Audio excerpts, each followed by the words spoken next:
It's like what you get if you combine the vining of a pothos with those natural tiny holes that you find in the Monstera deliciosa. Yes, everyone, today we're going to be repotting one of my most favorite plants, the Monstera adansonii, or adansonii. However you want to pronounce it is alright with me. My name is Brian and welcome to This Is a Plant. So, my purpose in repotting this beautiful Monstera is so I can remove most of the soil and replace it with a new soil composition that I believe to be a lot better. So just by looking at this Monstera, you can see that it's very healthy. If you look here, you can see it's still shooting out new leaves. There's also minimal yellowing on the tips, which would suggest some underwatering on my part. But overall, this adansonii is very happy. So I got this plant from my good friends over at Three Brothers Nursery in the state of New Jersey around late December of 2018. It was like early winter. So I brought him home, waited a few days, and potted him up in this white plastic container. He was about 3 times smaller than he is now, and which was surprising to me since he didn't see any sunlight at all. All he got was a small 50-watt, 12-volt MR16 halogen floodlight. And that link is in the description if you want to see what that looks like. That light was placed about 12 inches above him and ran for about 10 hours a day. So I was really quite paranoid about overwatering and root rot when I got this. I used 75% potting mix and about 25% perlite. But in addition to that, I also put a layer of rocks over the drainage holes, and above that, I put a layer of perlite. Yes, you heard that correctly. I put a layer of perlite over the rocks. I'm telling you, I was really paranoid about clogging and overwatering. Now, do you see those little perlites stuck to the ends of the roots?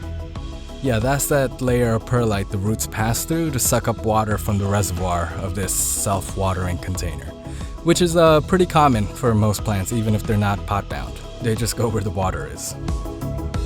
When the topsoil got dry, I gave him a full shower, which was about 2 to 3 weeks. Humidity ranged from about 10 to 20%, with indoor temperatures from 15 degrees Celsius on really cold days to 21 degrees Celsius on milder days. Yeah, my apartment seems to lack sufficient insulation, and the heater only seems to spit out one set temperature regardless of the climate outside. The control knobs are pretty much decorative at this point.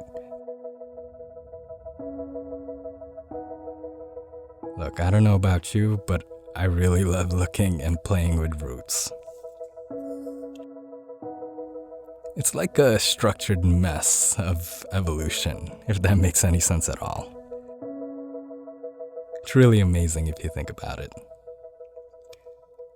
Now you see, this Monstera wasn't pot-bound at all.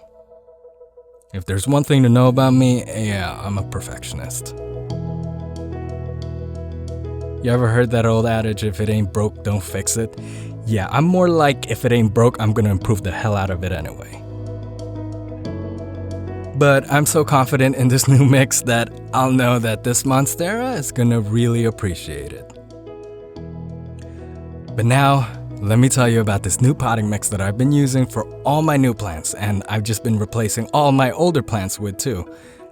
But before that, if you haven't already, please like the video and subscribe. It goes a long way in helping me create more videos like this. So, thank you. It's a mixture of 50% potting mix and about 45% coir. That's right, cocoa coir or coconut coir. And the rest being just perlite, vermiculite, some sand, and bark and twigs and stuff. So when used as a potting medium, coir seems to just naturally resist compaction. It remains fluffy and doesn't seem to bind as closely to each other as peat does, which leads me to believe that this provides more aeration to the roots, which actually helps reduce the chances of root rot. This also means that water can easily pass through the little spaces without it clogging. Therefore, it makes the layer of rocks and perlite completely unnecessary. But now you may be asking, why not just use 99% coir then? So when I was doing my initial research on coir, there seemed to be a concern about coir actually competing with roots for certain nutrients if it's used alone. So I decided just to play it safe for now and mitigate that by adding better nutrient retainers like peat and vermiculite. But I'll be making a video about coir sometime in the future. And that's pretty much it. So I'm gonna go bring this into the shower and give it a thorough soaking. And in the next episode, we're gonna be cutting this back slightly so we could start some propagation, and so we could also encourage some root development, since we just repotted it. Again, my name is Brian, and don't forget to like, comment, and subscribe. The algorithm and I thank you. Alright, I'll see you guys in the next one. Bye.